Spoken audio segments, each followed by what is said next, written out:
Ciao a tutti, bentornati sul mio canale. Voglio condividere oggi con voi la bellezza dei miei nuovi gioielli della marca Giulia. In questo periodo c'è il Black Friday, quindi potete approfittare di tantissime offerte. In più vi lascio un codice sconto sotto nella descrizione per un tempo limitato che potete aggiungere al vostro carrello. I gioielli arrivano sempre in una box nera, dentro trovate sempre un codice sconto da utilizzare sul prossimo acquisto, un libricino con tantissimi dei loro capolavori e una busta nera per impacchettare i gioielli. In questo video vi mostrerò 3 articoli meravigliosi e il primo articolo è un anello. Sui anelli troviamo sempre un'etichetta che non va tolta nel caso che vogliamo fare il reso. Il centro di questo meraviglioso anello è decorato con un fiocco rosso. Sul sito potete scegliere il colore del vostro fiocco e personalizzarlo. Io ho scelto il colore rosso, mi dà molto l'idea del cartone Biancaneve, e questo anello è realizzato in argento 925. È un anello di una dimensione piccola, non è grande, secondo me si adatta su qualsiasi tipo di mano.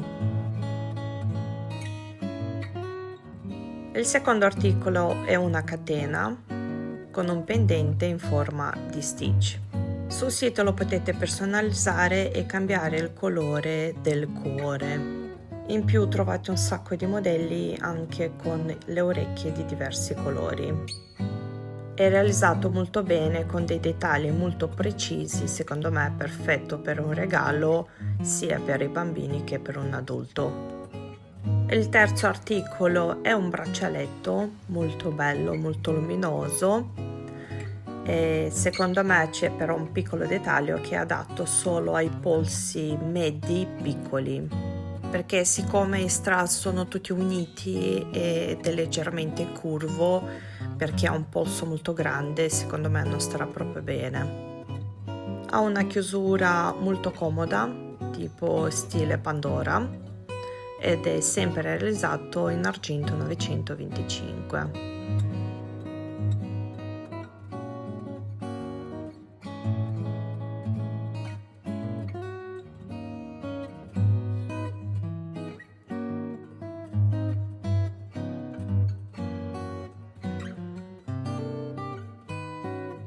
Molto fine e elegante, si può indossare in tutti i giorni. Spero che vi è piaciuto questo video e se vi è piaciuto lasciatemi un commento sotto questo video, grazie. Approfittate di questo periodo per comprare regali per i vostri cari e non dimenticate di comprare regalo anche per voi.